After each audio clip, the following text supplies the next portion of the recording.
In our episode revision 11, let us revise the aggregate demand and aggregate supply. So, aggregate demand is the total demand for final goods in an economy during an accounting year, which is also the aggregate expenditure made on the final goods in the economy. Now, what are the components of aggregate demand? The next question. The components of aggregate demand are consumption expenditure, represented by C, investment expenditure made by the firms, written as I, then government final expenditure G, and net exports X minus M. Since it is net, it will be the difference between the exports and the imports. However, since we are dealing only with a two-sector economy, for a two-sector economy, the components of aggregate demand are consumption expenditure made by households and investment expenditure made by the firms. So, AD is equal to C plus I, consumption expenditure plus investment expenditure. And we know that consumption expenditure C is given by C bar, that is autonomous consumption, plus BY, where B is MPC, marginal propensity to consume. Therefore, AD will now become, putting this value of C over here, we have C bar plus BY plus the autonomous investment. So, autonomous consumption plus autonomous investment gives us the autonomous expenditure represented by A bar plus BY. Right? Now, graphically, if we have to represent aggregate demand, then we have this autonomous investment is the same whatever be the level of income. So, it is a parallel line to the x-axis. And consumption curve will be an upward sloping curve because this represents, and it will be much above the zero because this represents the autonomous consumption. Right? Now, the aggregate demand is a sum of the consumption expenditure and the investment expenditure. So, this is investment plus consumption expenditure will give us an AD curve, which is a parallel line to the consumption curve. What does this parallel line to the consumption curve mean? It means that the slope of the AD curve and the consumption curve are same. AD is parallel to C means that the slopes of these two curves are same. And AD rises only with the rise in the consumption. Why? Because I is constant. Let's revise aggregate supply. The aggregate supply is the value of the total quantity of goods and services produced in the economic territory of a country, which is also the national income represented by Y. Now, the question that is generally asked over here is, show that the aggregate supply is equal to national income. So, the four important points that we need to write for this question are, aggregate supply is nothing but the ex ante aggregate output in the economy. And in a two-sector economy, in the absence of indirect taxes and subsidies, the value of total final goods and services is distributed as factor payments. And whatever is left over, if any, is the profit. Therefore, what happens is the aggregate supply will be equal to the national income because it is the aggregate value of the output of final goods and services. So, the aggregate supply will always be a 45-degree line from the origin if you show it graphically. And aggregate supply will be equal to the national income Y, and income is equal to consumption plus savings. So, income will be shown as consumption plus savings. Now, when we say that it is a 45-degree line, we can represent any point on this AD. Let us say these are A, B, C and D. Then any point on this AS line will show us that the corresponding values on the x-axis and y-axis will always be equal. And hence it is a 45-degree line. The other questions that are asked generally over here are, the ex ante savings is always equal to ex ante investments, and the other question is ex ante aggregate demand is always equal to ex ante aggregate supply, defend or refute. So those are the questions and we'll discuss them right away. Now, in a short run equilibrium, the aggregate demand is equal to aggregate supply. Now, we are talking about an equilibrium, so is equal to. This is otherwise called as the effective demand principle. This is another important question. What is effective demand principle and how and explain the adjustment mechanism. So effective demand principle is that level of income or output where ex ante aggregate demand is equal to the ex ante aggregate supply. So AD is equal to AS is the effective demand principle. Otherwise, we also have the savings is equal to investment approach. So these are the two approaches in short run equilibrium. Now the question is, ex ante aggregate demand is always equal to ex ante aggregate supply, defend or refute. So what should we write over here? Is it always true? No, we need to write that at equilibrium, AD will be equal to AS. This is called the effective demand. But there are conditions, it is not always possible to stay at equilibrium. The demand always or supply always tries to adjust itself. So that adjustment mechanism we will talk about over here. When aggregate demand is less than aggregate supply, inventories pile up. That is, there will be an accumulation of unsold goods, which would imply that the producers will decrease the planned output or the income. How long will this go on? This will go on until the planned output will be equal to planned demand, right?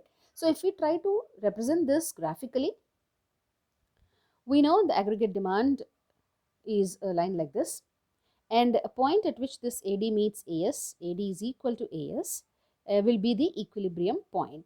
So this we will call the equilibrium, and O, let us call this P.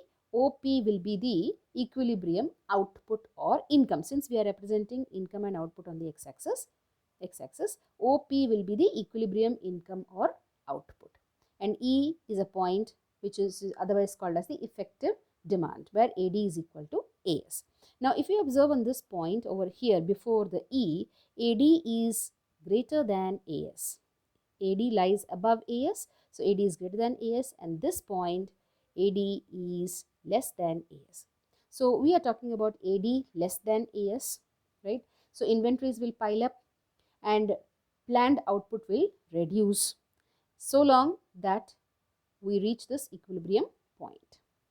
Now what happens when AD is greater than AS? That means at this point, the producers will fall short of the inventory. That means there will be a decumulation of stock. Therefore, the producers will plan to increase their production until the planned output is equal to planned demand. So then we will move from here to here to the equilibrium point. The other approach is the SI approach, or the savings investment approach. The question was, is the ex ante savings is always equal to ex ante investment, defend or refute. Now, is it always possible? No, because it will always try to adjust. So here again we will talk about the adjustment mechanism. AD is equal to AS at equilibrium, which is also the effective demand, and AD we know is consumption expenditure plus investment expenditure, and AS is consumption plus savings. So since here the consumption is common, we get S is equal to I, or I is equal to S. This will be the equilibrium point. Okay. Now it's not always to stay at equilibrium, so the output will try to adjust up or down until they are equal again. So what happens now, if you try to draw this graphically, we find this graph slightly we need to understand that the savings always starts the negative. That means below the zero. And investment, we know we are talking about autonomous investment, so it's going to be a parallel line to x-axis. Parallel line to x-axis like this. And saving starts below 0, so the line will move up. That's the saving curve. It starts below the 0. Now this is the S is equal to I point, which we call E, and the corresponding point on the x-axis let's call P, which is the equilibrium level of income or output. Since we are showing it on the x-axis, OP will be the equilibrium level of income or output. Okay. So now what happens when S is greater than I? S is greater than I is this point where S will be greater than I. So the other side will be S is less than I. Since I is over here and S is over here much below that, so S will be less than I. Now we are talking about S is greater than I, so we are over here. So here savings is greater. That means people are saving more and buying less. This means there will be accumulation of unsold stock because people are not buying them. Producers will plan to cut down their production because there will be accumulation of unsold stock. So what happens is there will be a decrease in the planned output or income. How long will this go on? This will go on till the equilibrium is reached where S is equal to I. Now what happens when S is less than I? That means we are over here. Savings is less. That means people are planning to buy more. So there will be decumulation of the stock. So the producers will plan to raise their production and increased in the planned output or income will take place because they are planning to raise their production. So how long will this go on? This will go on till S is equal to I, till we reach this equilibrium point. So that is the graphical representation of S is equal to I approach. So those were some of the questions from ADAS approach. Now let's discuss some assertion reason based questions. Assertion, we know an assertive sentence can be it's just a statement which can be a positive statement or a negative statement. And reason would be the correct explanation of assertion or may not be the correct explanation for assertive sentence. So let's look at them. The inventories accumulate when planned investment is less than planned savings.